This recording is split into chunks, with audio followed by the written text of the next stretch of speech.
welcome to the Saving with Steve show, where we talk about the ins and outs of money, pretty much everything under the sun that relates to you having a happy, healthy relationship with money. My name is Steve Sexton. I want to thank you for joining us today. I just want to say thank you for sharing with your friends and family and associates about the show. We've done very well. We keep expanding internationally, so it wouldn't happen without you. But today, we have something that's very cool. The boss boom. More people are starting their own business. What's driving that entrepreneurial spike? Tami Cannizzaro here with Thryv. They support over 100,000 small businesses across the U.S. She can share insights on current challenges facing entrepreneurs. One of the big things that we're going to be talking about today is why are more people starting a business? Strategies to get businesses off the ground and going. And if you've got a business, how do you get your existing one going? And budget tips, areas where small business wastes a lot of money. But you know what?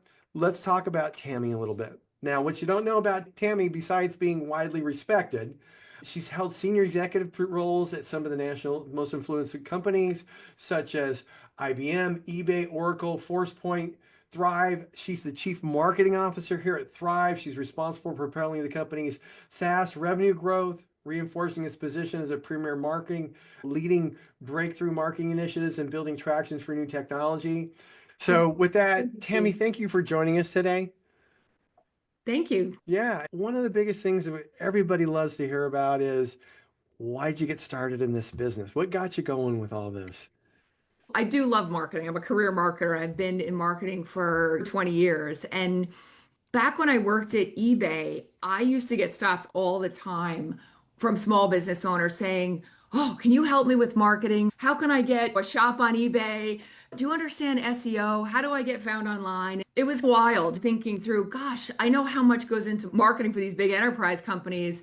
God, who helps these small business owners getting found online and with their marketing? And when the job opportunity came up for Thryv, I was super excited because I thought, wow, what a great job to be able to take all the expertise I've learned working at these large national enterprises and help small business owners to navigate the landscape of being found online and driving growth. That is so funny. So many people say, I can just go put a little website there and people will find me. And they're like, I'm not getting any orders. How do they find me? Yeah, it's complicated. Yeah, a little bit. But one of the big things right now is with all the stuff that's going on in the economy, we're seeing more and more people, they're starting small businesses. So what's the big uptick with that? It couldn't be all the government workers that got laid off, but what's the uptick with that? There's a few things going on. Number one, there used to be, maybe 10 years ago, there were a couple of colleges that had entrepreneurship degrees. If you look today, there's over 700 colleges. It's a very popular major for students going to college. And then I think also folks have love their passion projects and have decided, you know what, I don't know if I like the traditional model of going to the office, right? I think that's maybe a little bit COVID driven, but you want to go into an office or have a little bit more freedom and be able to work from home and not work for someone and create your own hours and your own business. And then I think the big driver is just the availability of tech. And you can get started with building a website with AI in a matter of minutes. And that type of technology didn't used to be as readily available. Because like many years ago when my first website, it took almost a whole month to get it done. Sure. And now you can pop up a website and like you said, in 5 minutes with decent AI just by answering a few questions and putting a few things in there. It's wild. Yeah, it's wild. And the cost is vastly different too, because it used to cost $3,000 or $4,000 to get a decent website, and now it's very inexpensive. So do you have an idea of the types of businesses that people are looking to start small business wise? Oh, I tell you, we work with businesses all over the map. I never knew how many industries there were until I was working with small business owners. We just had a big grow event, a big conference. And so I had a chance to meet with lots of different business owners. And one woman had started a dating service for women who wanted to find a mate. There were other folks who started coaching services. That's a big new trend, right? Coaching services, executive coaches, personal life coaches. There's so many different businesses. And then they're more traditional doctors, lawyers, professional services, lots of home services, businesses from roofers to contractors. I'm just amazed at how many different types of businesses there are. A lot of times people start with their passion. They start with something they're passionate about and they have a vision. There's no end to the types of small business owners that we see. Now, I think that's really interesting. And on top of that, and I know you're in marketing because you would probably know this better than most, is that if you go back 15, 20 years, most people were putting out newspaper ads. They were doing direct mail. They are still today, but the volume of mail that hit during presidential campaigns, political campaigns, proposition campaigns was just a load. And now that type of mail is significantly reduced and people are going to the online side of things.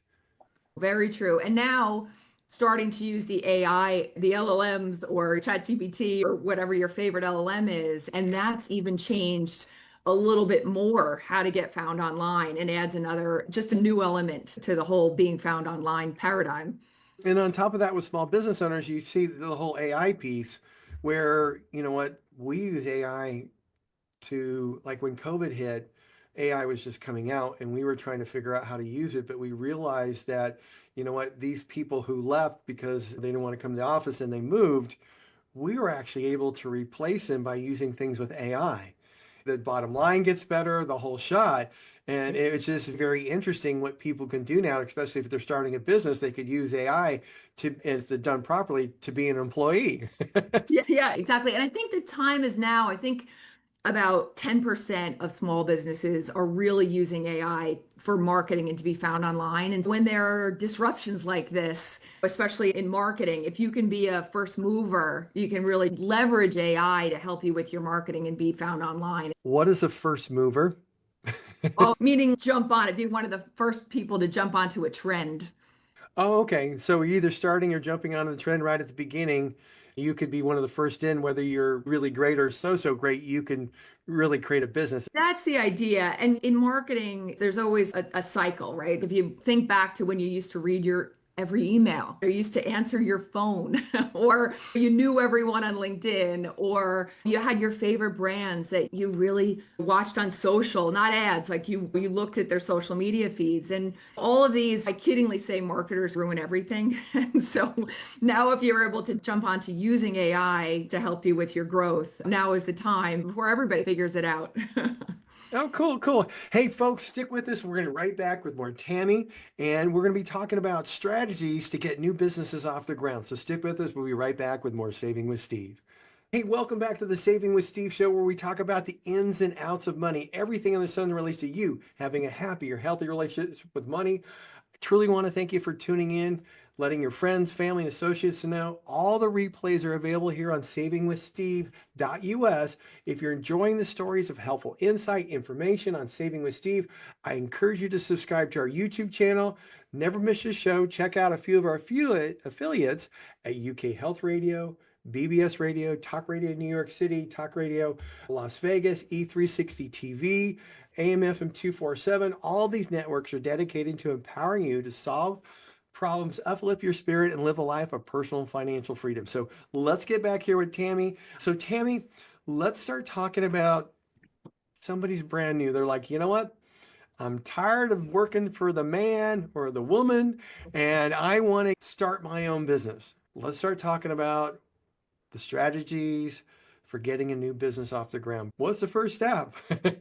Yeah, great. So we call it product market fit, right? You want to really understand what's your market, and you maybe have an idea, but you want to make sure, is there a market for this idea? Are there going to be buyers? And interesting enough, I met with David Heath. He was a co-founder. He was speaking for us at an event, and he actually said he worked through 45 business proposals before he came up with one that he thought would hunt. So sometimes people have ideas, but you really need to make sure you understand the market and whether there'll be a buyer and whether you're a unique value proposition in the market. And one of the great things about AI is that you can go into an AI search prompt and ask, I have this idea, I want to launch a new business in my zip code. Are there other businesses that do this? Or what do my competitors look like? How could I stand out from my competitors? And it'll actually help you. I call it finding your brand why. And it'll help you find that brand and how you position your product, So it's a little bit different than maybe some of the other competitors. And so you can stand out. And then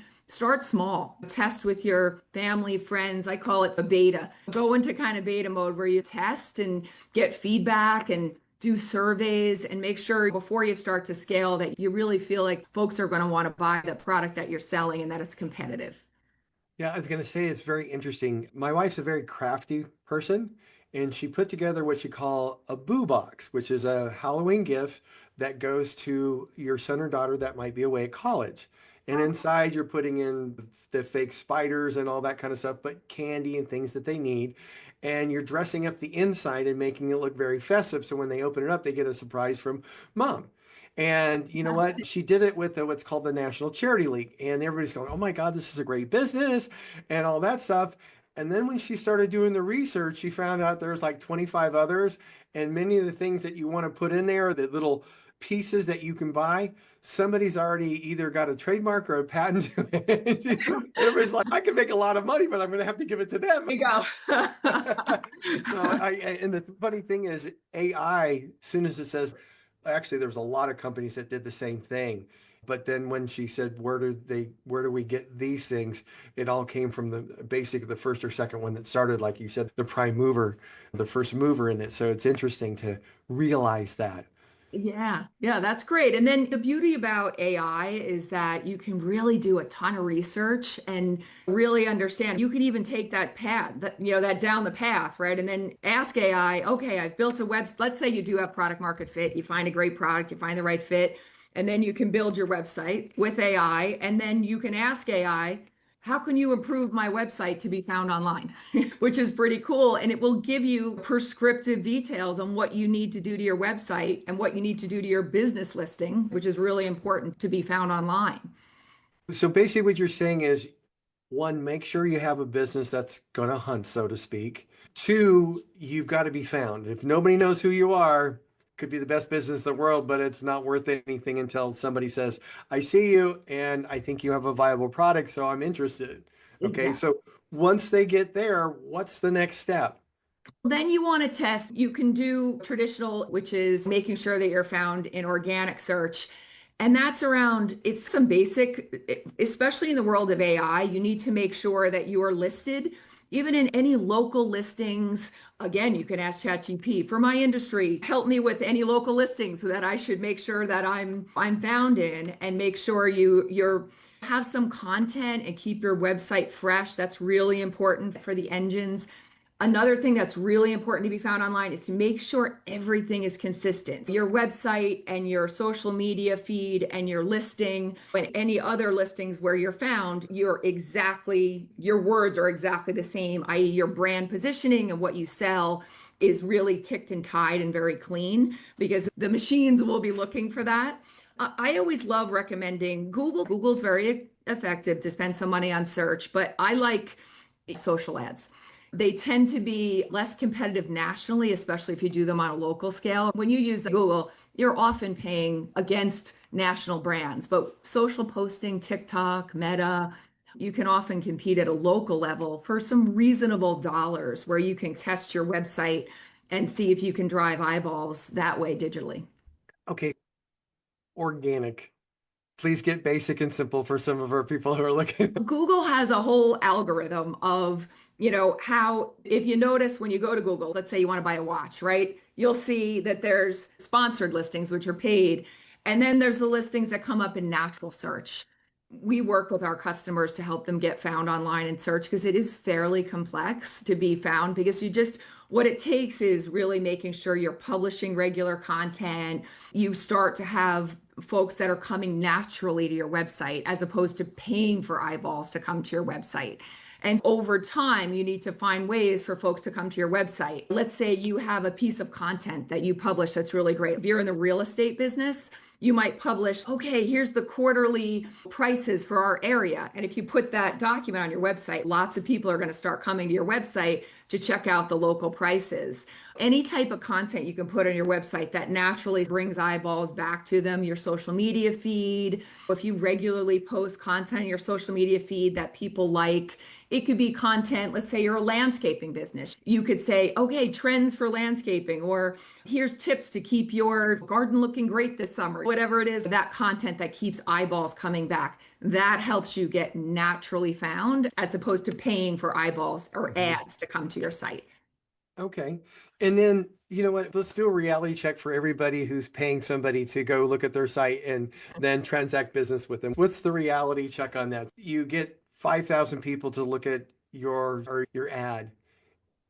What's the funnel look like for something like that? This is where a lot of small business owners, I think, they miss leads, right? Because you're running a business. You don't have somebody sitting waiting your website and somebody comes in and they call, they fill out a form. And a lot of times, especially with smaller businesses, I'm sure you do this as a consumer. I need a landscaper. I'll call three, and the first one that calls me back, that's the one I'm going to choose, right? So you need to make sure that you have a system, right? So if you've got an ad, you've got your website, you've got an automated response. So I always say make sure you've got some type of an automated response that you get back to them right away. Something simple is just a calendar link to schedule a meeting. Okay, great. You want an estimate for a pool or a landscape job? Here's my calendar link. Schedule a meeting and make sure they have that access to you, because access is really important to make sure that those ads are hitting your website and you're able to pull them through into new customers. And then another little piece of advice I always give small business owners is your best customers are your easiest revenue. Making sure, like I call it building a subscription business. So every business kind of has a life cycle, right? With a roof, it might be one every, I don't know, 15 years. But with landscaping, maybe it's once a year. If you're a legal business, maybe, hey, do you want to refresh that will? Whatever it is, always making sure you're staying top of mind and that you're pushing into that current customer base. It can be offers, hey, 10% off, it's your birthday, or seasonal offers for the off season to help make sure you're booked. These are the kind of things that I think can help make sure that you're spending money on ads, but you're also getting repeat business. Okay. So you basically, it's like getting your own self-referral because you've already done a good job for them. They already love you and you just want to make sure you do that. Okay. When it comes to social ads, the metas and all that stuff, what makes that content worthy for somebody besides what you've talked about with here's the tip of the day? Are there any other things that, more importantly, what are things people shouldn't be doing? Does that make sense? Because you see Yeah. some of these ads, and I've seen some of them popped up on my feed. I'm like, really? Okay. Yeah, I'll tell you, with AI, it's much easier now to do video. You can create a video and actually use AI to say, all right, here's my voice, here's Tammy, create a video for me, a video ad that will have people coming to my store. And video always converts much better than static. I think a lot of times local or smaller businesses don't feel like they have the resources to do video. So where you can, I always recommend doing video. You also want to have a mix of providing value with a quick ad about value to the client and then selling them into either a demo or a free offer. Have a compelling offer and have an expiring offer. People often will see an offer and they think, oh, I'll get to that later. But if it expires today only, those offers tend to do much better because it's pushing someone to act now. Okay. So are there any sites that you would recommend where people can do easy videos? Should it be the owner, the employees? Should it be somebody they hire to do the ad? What's the best way to do this? TikTok actually has a service where they'll actually create, you can give them a script and they'll actually create the ads for you, which is nice. And the idea is to make it be user generated. The trend right now with advertising today, you want to actually make it feel like it's regular people that are, so your best might be just a customer saying, I did business with XYZ and it was great. It turned out beautifully. Here it is, whatever your business might be, to actually have a customer or an actor talk through your script. This is what my company does. This is what benefit you can expect. But just keeping it raw and like it's the person next door, as opposed to it feeling very ad-like and staged. Okay, so what you're saying is the more homey you can be, the more your personality that shows up, the better off you're going to be. Exactly. Hey, folks, stick with us, right? We're going to be right back with more Tami Cannizzaro at Thryv. Stick with us. We'll be right back with more Saving with Steve. Hey, welcome back to the Saving with Steve show, where we talk about the ins and outs of money. We have Tami Cannizzaro from Thryv talking to us about small businesses getting started, but we're going to be talking about growing an existing one. For all you out there that have your own small business, you know what? This is the time. Listen right now, take notes, go back and listen to this again, because if you listen to the previous segment, oh my God, it was aha month. So here we go. Tami, thanks for being with us today again. You know what? I'd like to first, before we get into growing an existing one, there's many people that see this AI, and I'm going to put it this way, this AI thing is what they call it, and they're resistant to it. And the reason why they're scared is because they hear all the scam stories. And, what's your feeling with that? Because you've talked about using AI a whole lot. Yeah, it's fair. And I would liken it to, do you remember back in the day, the Wayback Machine, when you were afraid to type words into Google, that Google was listening? No one's afraid to put anything into Google anymore. And guess what? They have your whole life story. And so it's not really that much different than Google. People will get over it slowly. So I suggest you just lean into it, because it can really help your small business grow and help you with productivity on so many levels. And it's only as good as the information you give it. So if you hold back and don't tell it who you are and what your goals are, it's not going to be as effective. So what you're telling me is that AI, if you're working with it, can get smarter for you, and all you really got to do is train it. Exactly. That sounds pretty cool. It is pretty cool. So now let's get into, hey, you have an existing business, okay? It's not going the way you want to grow it or you want to scale it. What are the strategies for doing that? And you know what? Everybody would love a couple examples. Yeah, great. So we have developed this three-step growth framework at Thryv, and we call it market, sell, grow. And what we find is if a business isn't growing, they're maybe missing one of the three. So market is basically your basic, are you found online? And do you have a great website? And do you have a good brand promise? Are you delivering good product? And sell is really around, are you good at, when eyeballs come in and leads come in, are you good at converting them? Do you have kind of automation that takes that lead and somebody comes into your website and then you send them an email and then you stay in front of them until they become a customer? And are you getting reviews? And when people come to your website, are there lots of reviews and are you at 5 stars, or does nobody really care? And you don't, like, people care about that, right? If I come to your website, how many stars do you have, and have people given good feedback? So that's the sell, really making sure you're caring for leads and you're getting those referrals. And then finally is the grow, which is growing your existing customer base. And that's making sure you're nurturing that customer base. You've got your, almost like it's a Rolodex, right? You're working and you have your contact database and you're really thinking through staying in touch with people, making sure that they have an affinity to you and they're giving you your business again. So asking them for reviews, for feedback, making sure you're giving great customer service and making sure those customers are coming back again and again. And that's 3 steps: market, sell, grow, and how we think about companies. And when we work with companies, we look at if they come to us and say, my problem is I'm not growing or I want to scale, we do this. Let's look at the 3 stages and see maybe where you're falling short. So I have a couple people, they're a legal business. So they provide illegal advice and stuff like that. So if you were looking at a company like that, what are the things that you would be looking at? The market piece, the sell, where would something like that? You give an example of where you worked with a business similar to that, how that would work out, or what their issues were, so they can go, oh, okay, I didn't realize that. Yeah, so like a legal business. Legal, you can go financial planning, anybody that provides professional advice. Yeah, let's take financial planning. I would first make sure that you have some sort of a brand promise. Are you the company who is the most cost efficient and has low fees? Or are you the customer that works with very wealthy individuals and make sure that they're get the lowest taxes, right? Very different brand value prop. So you want to make sure first that people know who you are and that your website says that and your ads say that. And what are they going to get from you that's just a little bit different? So that's around the marketing and kind of branding. And then on your website, I would actually make sure that you build a good website, which is pretty easy these days to build a strong website. If you're a younger business, ask your friends and family for reviews to get started.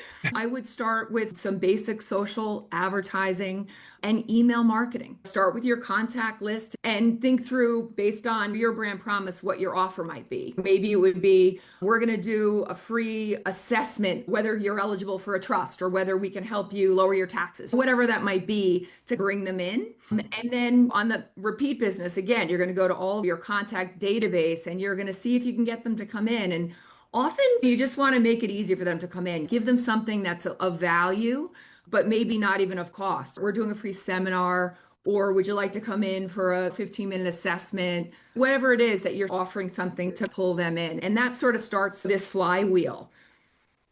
Okay, so it's really about giving them something that they'll go. Now, so if it's, hey, we've already done our client stuff. So we've got an existing business. You've talked about making sure people understand the value proposition, whether it be service, lower fees, lower taxes, whatever you specialize in. And then what's the next level after that? And so, well, if you're really going to decide to, if you feel like you have your model, you've got your product market fit, and you've got a good, strong business, then you're really going to start to get into advertising, right? And spending some dollars on SEO. Really, we do this for clients where we'll do their for them, meaning really helping them get found online naturally. And you're going to need some help. You're going to need to hire a marketer or hire a firm to help you pour, I call it like pour gas on the fire. And then I would scale. If I were in professional services, I would do LinkedIn ads. In more contractor type services, I like Meta and TikTok better for that. And then you're really going to drive ads to bring in that business. And then you can bring in your full stack marketing. You could also do events, webinars, newsletters, and you can really start to grow and scale your business.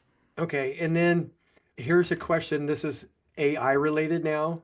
There's a lot of companies that when you call in, it's AI that's answering as opposed to a live voice. And they're trying to ask you what you'd like. Some have actually gotten pretty good at it. What would be the smart way to go at this point? Would it be a live person or would it be AI that's been taught? I think this is a subjective question. And I would say for live chat on your website, people have gotten more used to that. It's also gotten better. That's a great use of AI to automate response and automated email. Voice, I think some people are still, it's based on what consumers feel or don't feel more than what the businesses want. And I do think some people can get a little bit turned off still by realizing it's a voice agent versus a real human. I think it also depends on your product. If you have a lower end commodity product, it's probably more acceptable than if you're trying to be a high end financial services advisor and you've got a chat agent, it might be less acceptable. So I think it depends on the product and the experience that you're trying to create for your brand. So we've got that type of chat. Now, if somebody comes to the website, there's a different type of online chat. Is it better to have an AI person there doing that? Or how is it better? Because the reality is, unless you're really able to hire live people to answer your chat, when people open up a chat, there's nothing more frustrating than when it's not answered immediately. You just want an immediate answer. You don't want to wait. I was just about raising my hand. Yes. You're gonna that's out. And we've tested this. AI versus non-AI. AI just always outperforms because of the instant answer, getting that customer an immediate answer. Okay, no, I totally get that. I was just curious because, people are still fighting the AI, non-AI. What do I need to spend expense? Actually, I saw I went through somebody's tree for a tax service and it was AI, but the AI had been taught enough to actually have conversations on other things and then circle it back to scheduling a meeting. And I was like, Pretty cool. wow, that's impressive. Yeah. And so it was interesting because I was on with, and he goes, yeah, I'm working on my garden. Oh, what kind of garden? What are you doing? This and this. And I go, oh, we can schedule this some time and get this done. I'm sorry, we digressed. To a machine. Hey, folks, this has been wonderful so far. Stick with us. We're going to be right back with more Tami Cannizzaro at Thryv. We'll be right back with more Saving with Steve. Hey, welcome back to the Saving with Steve show, where we talk about the ins and outs of money. I am Tami Cannizzaro here with Thryv. We've been talking about the boss boom and big businesses and stuff like that, but now we need to start talking about not wasting that money. Okay. So we're going to talk to Tami here about budget tips, areas that small business may waste money. Because you know what, if you're wasting it, it's going out the window or out the door or out the heater, whatever you want to call it. But it's money that could be into your pocket, into your bank account, and could be on the profit margins. Tami, I would love for you to share these things. And you know what, our listeners and viewers love to hear some examples as well where clients. And by the way, before we go, I want to make sure we get exactly what Thryv does and also how we can get a hold of you guys. Okay. So Okay. go ahead, tell us about it. Tell us a little bit. Okay, so Thryv, we actually have a marketing platform and we also sell services to help small businesses. It's AI powered and helps with a lot of this market sell grow and automating your business. Okay. So one of the things that we'd like to hear about is the budgeting tips, the wasted money stuff that people do probably all the time that they just don't realize. And this might have a little bit of a marketing spin to it since I'm in the marketing game, but I'm always amazed at the amount of money business owners will spend on ads and then not make sure that their lead follow up is 100%. And there's a stat out there that I think 70% of leads go unanswered. It's so expensive to spend money to get eyeballs to your website and then not make sure every single lead is followed up on. So that's one. We talked about using AI to either an automation to either immediately follow an email with a schedule link or have an AI live chat agent call down that lead and get it into a schedule. But you want to make sure every lead that comes onto your website either gets a scheduled meeting or a follow-up, especially if you're spending those precious ad dollars. The thing that shocks me most is 70%. So if you're paying $10,000 a month, you just flush 7 grand because Yeah, you don't follow up. And if you're looking at a funnel, just think of that. You have 100 people, 70% of them just went away. So your only opportunity is 30. that's right. And it's just terrible, right? Because it's expensive to get new business. It is more expensive to get new business than repeat business. So I think the other piece that sometimes small business owners just miss is just that basic stay in front of your current customers, ask them for that repeat business because that doesn't cost you anything. It's a simple email. You've got their contact information. Presumably, if it was a good experience, you have their loyalty.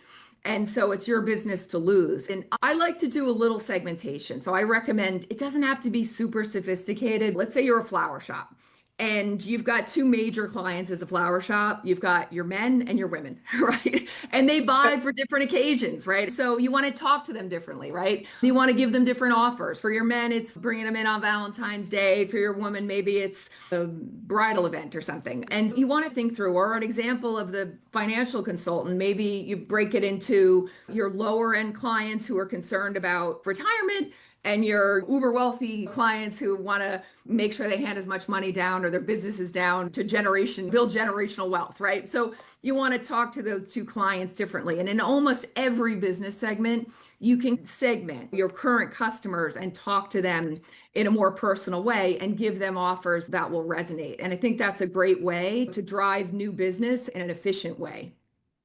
That's wonderful. So getting back to the marketing budget tips, I'm still shocked that 70% of leads just go away.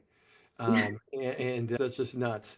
But I'm visualizing that with other people that I know because in the financial planning business, there's people who do webinars, there's people who do seminars. And what's wild is they spend so much to get somebody to one location and they're in front of them. They might schedule with some of those people that are there, but they have the rest of those people that didn't schedule that is now a database of people that you can provide information to because a lot of times it's just flat out timing. Exactly. And maybe a year later, when you're thinking, oh, I forget that guy's name. I would have done business, but I don't remember. I wasn't ready at the time. And so you do need to stay in front of the customers. And then another area, let's say, can be leaking profitability is just all of your business automation throughout a company. Have you ever had a job, maybe someone paints your house or does a piece of work and then they never bill you? That's happened to me a few times. So they forget, I think they just don't have the technology to make sure that, okay, somebody set up a meeting, I'm going to trigger the ask for the payments. And then if they don't pay, I'm going to trigger another email, whatever the heck it is. But just making sure that you're getting paid quickly, you're making it easy to get paid. I think that's Mhm. another area where sometimes small business owners, they almost make it difficult to get paid. Okay. Making that all digital, all seamless, I think is important as well. I never thought of it. I've never been in that situation. I would love to be in that situation where people don't send me invoices for things they do for me. Is that right?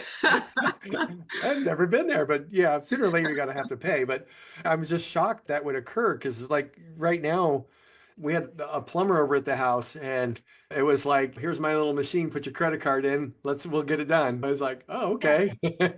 that's great. But that was real convenient. Some people don't have those things in place. So the important things is, and I'll say this, it's so inexpensive to get those things in place now and have it as part of that customer service line.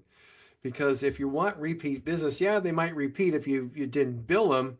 They're also going to realize that you don't have your act together because you didn't bill them. Yeah. So I always like to ask this question. Is there a best time of year to start a business?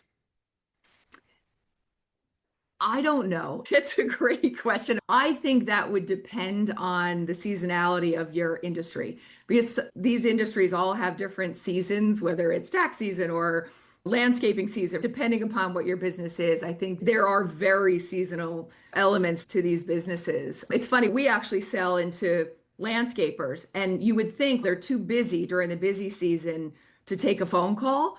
But our sellers say, no, actually, the best time to get them is when they're really busy because that's when they need your help.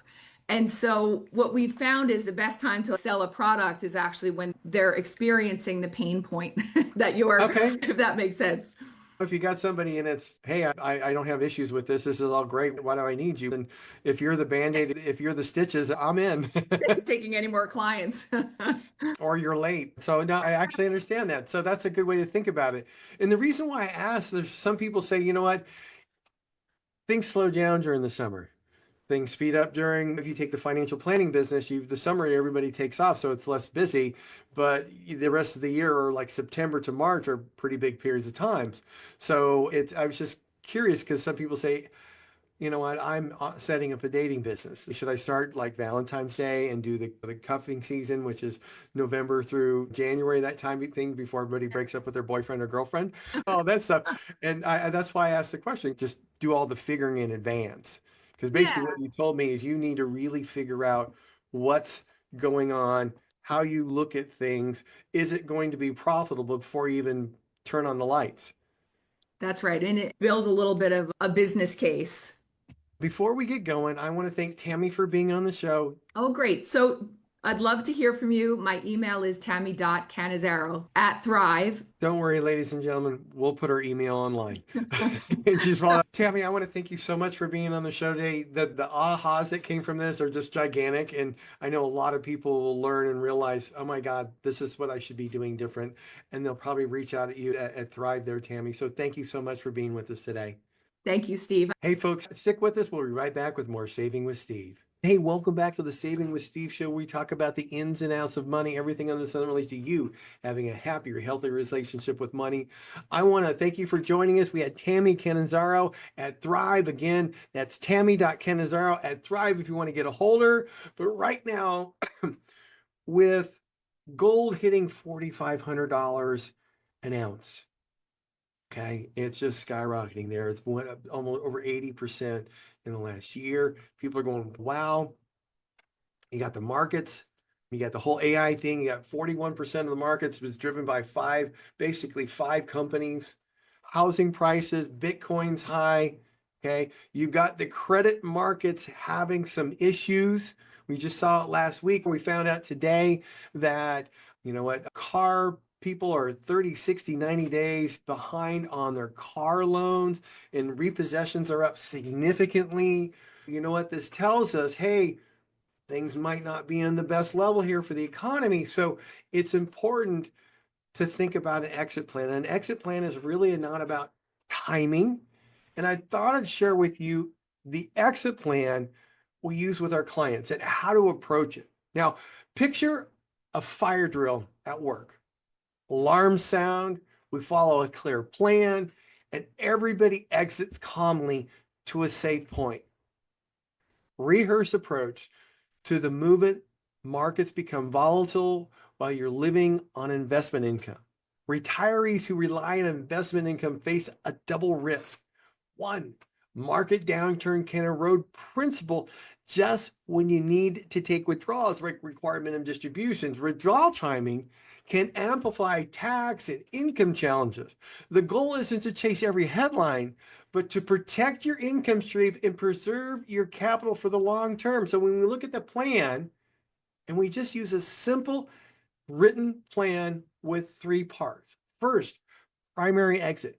Maintain current allocation and withdraw plan unless clear signals say to adjust. What are those clear signals? Backup exit, a predefined shift to lower volatile assets when conditions worsen. 3, safe meeting point, a target allocation and liquidity reserve to cover essential expenses for 1 to 2 years. Now let's talk about some practical elements here. Preset withdrawal rules that keep essential spending steady while protecting the portfolio. A cash short-term reserve to cover essential living costs, healthcare, emergencies, and then clear triggers. And what I mean by that is market downturn threshold, say 10 to 15% from recent high, sustained volatility spikes, or upcoming large expenses like medical bills or home repairs.